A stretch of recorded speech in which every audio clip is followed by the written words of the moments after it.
یہ جو جنگل کا قانون ہے یہ ملک کو تباہ کر رہا ہے. کوئی اس وقت لوگوں کی امید ختم ہو گئی ہے پاکستان سے. لوگ چھوڑ کے جا رہے ہیں. جو پروفیشنلز ہیں, جو سب سے بڑا اثاثہ ہے ملک کا, جو آپ کے پڑھے لکھے لوگ ہیں, جو کہ اسپیشلسٹ ہیں, جس طرح میں نے آپ کو کہا 10% شوکت خانم کے کنسلٹنٹ چھوڑ کے جا رہے ہیں. 10% مشکل سے ملتا ہے کینسر کے اسپیشلسٹ. ان کو پتا وہ دنیا میں کہیں بھی چلے جائیں ان کے 2 یا 3 گنا زیادہ سیلری مل جائے گی ان کو باہر, کیونکہ ڈیمانڈ ہے دنیا میں. تو اس طرح ہر پروفیشنل جس کی دنیا میں ڈیمانڈ ہے وہ سوچ رہا ہے چھوڑ کے جانے کا, کیونکہ اس کو امید ہی نہیں نظر آ رہی. لوگ مشکل وقت برداشت کر لیتے ہیں اگر آگے ان کو امید ہو. لوگ مشکل وقت برداشت کر رہے تھے. کورونا کے بعد مشکل وقت آیا ہوا تھا, لیکن لوگوں کو نظر آ رہا تھا کہ ٹھیک ہے حالات بہتر ہو رہے ہیں, معیشت اوپر جا رہی ہے, ادارے فنکشن کرنے شروع کر دیے ہیں, کوئی انٹرفیئرنس نہیں ہے. عمران خان نے کبھی کسی جوڈیشری کے اندر انٹرفیئر نہیں کیا. نیب کو اس نے نہیں کہا کہ فلانے آدمی کے اوپر کاروائی کرو.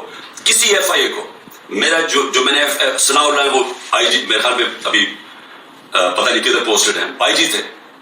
ایک دفعہ کہو کہ میں نے کبھی کسی کے خلاف انتقامی کاروائی کا کہا. ہمارے سارے 95% کیسز پرانے تھے. یہ بولتے ہیں نون لیگ والے کہ ہم نے بھی بڑا سفر کیا ہے, اب آپ کریں. آپ کے 95% آپ کے اپنے دور میں بنائے گئے تھے کیسز. اسحاق ڈار آپ کے دور میں بھاگا تھا, نواز شریف کے بیٹے آپ کے دور میں بھاگے تھے. نواز شریف کی کنویکشن پیناما میں آپ کے دور میں ہوئی تھی, مریم کی اور نواز شریف کی. تو یہ ہمیں نہ کہیں, یہ سارے کیسز پرانے آ رہے تھے. آپ میرے سے این آر او مانگ رہے تھے, آپ میرے سے یہ کہہ رہے تھے کہ ہم نے چوری کیا, ہم کو خاص مخلوق ہے الگ, ہمیں معاف کر دیں. ہم نے صرف ہمارے دور میں شہباز شریف کے کیس بنا تھا مقصود چپڑاسی والا 16 ارب اور 8 ارب جو اس نے منی لانڈرنگ کی تھی کہ باہر سے پاپڑ والا اور ان کے نام پہ اور چینی والا کے نام پہ انہوں نے فراڈ پیسے بلوائے تھے. اس کے علاوہ ہمارے کوئی کیس نہیں تھے. ہم آن گوئنگ کیسز تھے اور ہم نے کبھی کسی سے ظلم نہیں کیا. ہم نے کبھی عورتوں کو نہیں اٹھایا. ہم نے کبھی گھروں کے اندر نہیں گھس کے دروازے توڑ کے اور ساری گھر تباہ کیا. ہم نے کبھی لوگوں کو, کارکنوں کو اس طرح کے جیلوں میں نہیں ڈالا, کسی پر تشدد نہیں کیا. پوچھے کسی سے, ایک آدمی بتایا کہ ہم نے تشدد کیا. مریم نے جا کے اٹیک کر دیا نیب آفس کو, پتھر مارے انہوں نے. بتائیں کتنے لوگوں کو اپنے اینٹی ٹیررزم کورٹ پہ پکڑا, یہ کیا مریم کے اوپر کوئی کیس ہوئے؟ تو یہ ہمیں نہ کہو کہ جناب آپ کے اوپر یہ گزری. یہ کبھی کسی پارٹی کی تاریخ میں پاکستان میں نہیں گزری. یہ پارٹی کو کبھی ختم کرنے کی کوشش ہے, جو پوری طرح سارے اسٹیٹ کے ادارے لگے ہوئے ہیں اس پارٹی کو ختم کرنے کے لیے. لیکن پارٹی ایسے ختم نہیں ہوتی, کیونکہ پارٹی لوگوں کے دلوں میں چلی جاتی ہے. اس کا آپ کچھ کر ہی نہیں سکتے. جو مرضی آپ کریں گے, لوگوں کے جب فیصلہ کر لیتی ہے عوام, تو یہ جو ٹکٹ ہولڈرز ہیں ہمارے سارے, ان سے پوچھیں, جب ان سے انٹرویو کریں, جب آپ ان کو تنگ کر رہے ہیں تو پوچھیں تو صحیح کہ اتنا آپ کو پریشر ہے, کیوں نہیں چھوڑ رہے. ان میں سے کہیں گے کہ ہم نظریاتی طور پہ اس کے ساتھ ہم کسی اور پارٹی میں نہیں جائیں گے. ساتھ یہ بھی آپ کو کہیں گے کہ ہمیں کوئی ہمارے حلقے میں ووٹ نہیں ڈالے گا, ہماری سیاست ختم ہو جائے گی. ابھی جو پہلے ہوا تھا 16 جولائی کو جو بائی الیکشنز ہوئے تھے, وہ لوٹے سب اڑ گئے تھے, لوگوں نے ان کے خلاف ووٹ دی تھی. اور اب اس سے بھی زیادہ برے حالات ہیں, کیونکہ لوگوں کو غصہ ہے جو ہو رہا ہے. اس وقت عوام غصے میں ہے, لیکن گھبرائی ہوئی ہے, کیونکہ کبھی اس طرح کا کریک ڈاؤن دیکھا ہی نہیں. تو میرا آخر میں اپنی عوام کو پیغام ہے, کیونکہ مجھے پتا ہے بڑا مشکل ہے اور آپ گھبرائے ہوئے ہیں, آپ میں خوف پیدا کیا گیا. یہ جو باہر نکل کے کوئی طریق انصاف کا نام سنتا اس کو جیل میں ڈال دیتے. لیکن بھئی آپ اپنی قوم سے دیکھیں, میں آپ کے سامنے بیٹھا ہوں. اگر کسی کو سب سے زیادہ خطرہ ہے وہ مجھے خطرہ ہے, جان کو تو میری خطرہ ہے. انہوں نے یہ کیا, دو میرے اوپر اٹیکس, قتل کرنے کے واردات ہو چکی ہے. مجھے پوری طرح پتا ہے کہ ایک دفعہ یہ اور کریں گے, کیونکہ ان کو ڈر ہے کہ جیل میں بھی عمران خان بڑا مشکل رہے گا ان کے لیے. تو ایک اور حملہ ہوگا, میں تیار ہوں. انہوں نے میری جو کرنل عاصم میری سیکیورٹی کے ہیڈ تھے اس کو اغوا کر لیا, وہ غائب ہو گئے. جس نے میری سیکیورٹی کا دھیان رکھ رہے تھے وہ 3-4 دن سے وہ غائب ہے, اس کو بھی اٹھا لیا. جو گاڑیاں تھی میری سیکیورٹی کی, وہ گاڑیوں کو انہوں نے اندر امپاؤنڈ کر دیا, اور ان سے پوچھا عدالت تو کہتی جو ہمیں پتہ ہی نہیں کدھر گئی. تو سب سے زیادہ تو خطرہ مجھے ہے. کیا آپ کو لگ رہا ہے کہ میں پیچھے ہٹوں گا؟ میں کیوں نہیں پیچھے ہٹوں گا؟ کیونکہ میرے سامنے 2 راستے ہیں. ایک ہے یہ خوف کی فضا بنا کے ہمیں غلام بنا رہے ہیں. صرف مقصد یہ ہے کہ ہم بھیڑ بکریوں کی طرح یہ طاقت کی حکمرانی مان لیں. یہ سب نے کیا ہے. یہ فرعون یہ کرتا تھا, خوف اتنا پھیلا کے لوگوں کو غلام بنایا ہوا تھا.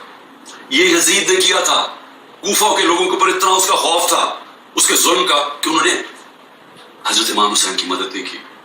اسلام کا سب سے بڑا جو تکلیف تھے ہر مسلمان کے لیے وہ واقعہ ثانیہ ہونے دیا.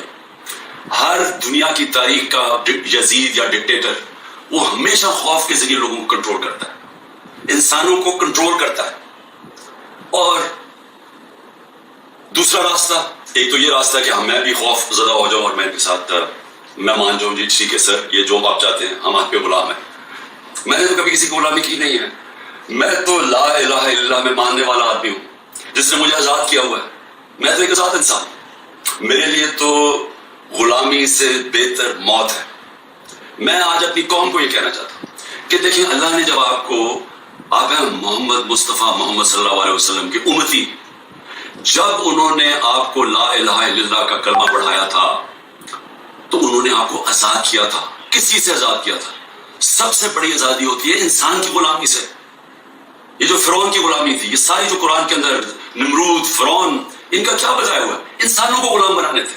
نبی صلی اللہ علیہ وسلم نے مدینہ میں انسانوں کو آزاد کیا تھا، اور ایک کہ سوائے اللہ کے کوئی خدا نہیں، آپ کو کسی کے سامنے نہیں جھکنا۔ دوسرا جو تین سب سے بڑے خوف ہیں انسان میں، ان سے آزاد کیا تھا، اس سے اللہ نے آپ کو آزاد کیا ہوا ہے۔ موت اللہ نے کہا یہ میرے ہاتھ میں یہ جو 2 دفعہ بچا ہوں یہ مجھے اللہ نے بچایا ہے، نہیں تو انہوں نے تو پوری تیاری کی ہوئی تھی مارنے کی۔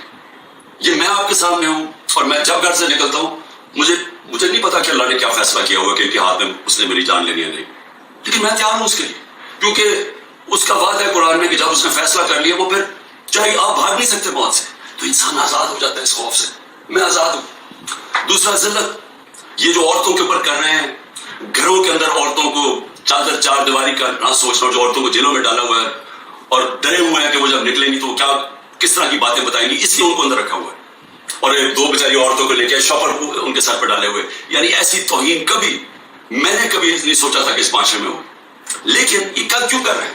عورتوں کو ڈرا رہے ہیں، کیا پولیٹکس بنا رہے ہیں؟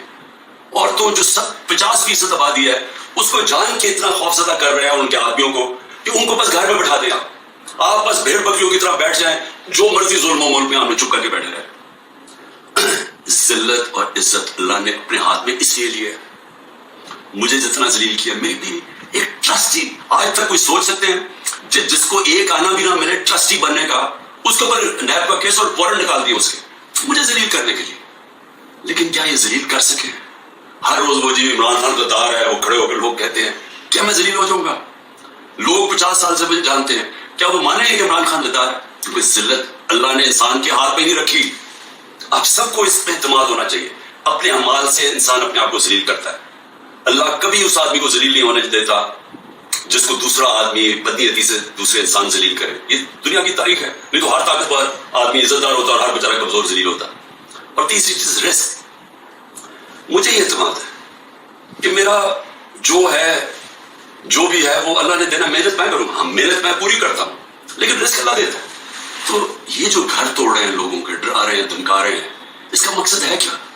کہ لوگوں کے رزق کے اوپر جا رہے ہیں نا، لیکن اللہ نے تو کہا ہوا یہ میرے ہاتھ میں ہے۔ تو یہ جب آپ کو ان 3 چیزوں کے اوپر ایمان ہو جائے گا کہ قرآن میں واضح لکھا ہوا ہے، یہ آپ کو آزاد کر دینے کے خوف سے، یہ جو خوف کے ذریعے غلام بنایا جاتا ہے، اللہ نے یہ 3 چیز اپنے ہاتھ میں اس لیے رکھی ہیں کہ انسان کی غلامی نہ کرے، کیونکہ آزادی کو سب سے زیادہ اہمیت ہے، اپنی آزادی کے لیے جو مرتا ہے اس کو شہید کا رتبہ دیا ہوا ہے، جہاد ہے وہ، اور شہید پیغمبروں کے بعد رتبہ آتا ہے شہید کا، جو اپنی آزادی کے لیے کھڑا ہوتا ہے۔ یہ ہم اپنی آزادی کے لیے کھڑے ہیں، یہ ہے ایک طرف ہے ان کی انسانوں کی غلامی، یہ جو ظلم کے ذریعے کر رہے ہیں، اور دوسری طرف ہے انسانوں کی آزادی اور ایک عروج اور پرواز اوپر، اور وہ پاکستان جو بننا چاہیے تھا، جو چھوٹے سے قبضہ گروپ نے ہمارا ملک بننے دیا۔